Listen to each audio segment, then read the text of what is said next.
Well, the world economy, indeed, the Chinese economy, and as also the Indian economy, is now caught in an extraordinary circumstance. The coronavirus or the novel COVID-18 that has engulfed the entire world has left strong ripples across the world economy, particularly China, which is the second largest economy in the world, where it all started from. And as we can see from China, probably is now staring at a negative growth for the first time in several decades. This quarter's growth probably it's going to contract. GDP growth in China could contract in the Jan-March quarter, which is something that was completely unthinkable until, say, a few months ago. Real estate asset prices have completely collapsed. Consumption levels are down, people are spending less, the economy is in a lockdown, as well as large parts of the country, particularly Wuhan, where it all started from. This is also mirroring on other parts of the world. Italy, as we know, is in a complete lockdown, so that is getting reflected in the way the economy is behaving, and very rightly so.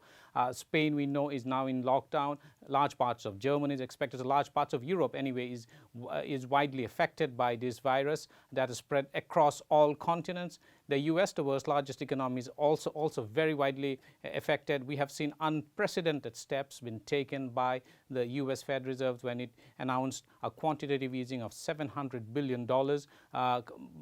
It's an acknowledgement of the fact that the economic problem of this virus is extremely deep and cannot be glossed over. Any economy that chooses to ignore can do it only at its own peril. So what's the lesson for India? Clearly, India is also doing its bit to contain the virus. It's a public health problem. Please remember, it affects one of the key components of any economy, which is human resource. And when an economy is in a lockdown, when people aren't coming out of their homes to work, people aren't spending, it affects everybody. It affects, in economics, there's a concept called the velocity of money. So it affects the velocity of money. What is velocity of money? Velocity of money is, to put it in very simple terms, is the speed at which money changes hands for transactions. Now, if people aren't spending, if people aren't going out to restaurants to eat, if people aren't going out to malls to shop, if people aren't traveling out, if people aren't going in planes, if people aren't booking cabs to get out of their homes, this is money that is not being spent. So this brings down the velocity of money, and this effectively affects income at the lowest level.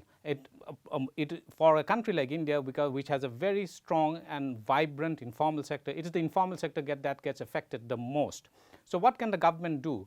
Well, one of the things that the government can do is to primarily come out with policy interventions that is aimed at reviving or giving more cash in the hands of the informal sector, which is, in India's case, will be the micro, small and medium enterprises. The micro, small and medium enterprises, please remember, compared to the large-scale corporations or even medium-sized enterprises, have weaker borrowing power and don't have deeper pockets as their medium and large counterparts. So the government one of the first things that the government can do is to restructure loans. It is going to help them contain the cash burn, in the sense that it's going to help them defer the interest rates payments, defer the principal payments on outstanding loans.